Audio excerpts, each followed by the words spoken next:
Start ಮಾಡೋಣ.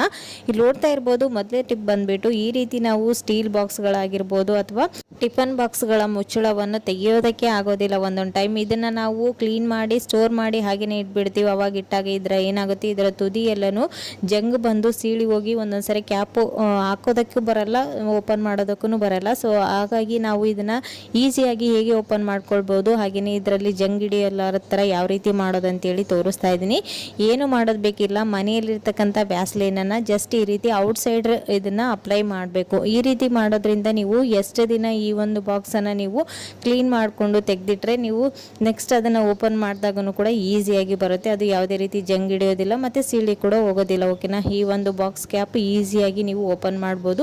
ಇಲ್ಲಿ ನೋಡ್ತಾ ಇದ್ರೆ ಈ ರೀತಿ ಟಿಫನ್ ಬಾಕ್ಸ್ಗಳನ್ನು ಕೂಡ ಅಷ್ಟೇ ಲಂಚ್ ಬಾಕ್ಸ್ಗೆ ಕಳಿಸ್ತಾ ಇರ್ತೀವಿ, ಬಟ್ ಆದರೆ ಅವು ಓಪನ್ ಮಾಡೋದಕ್ಕೆ ಬರ್ತಾ ಇರಲ್ಲ.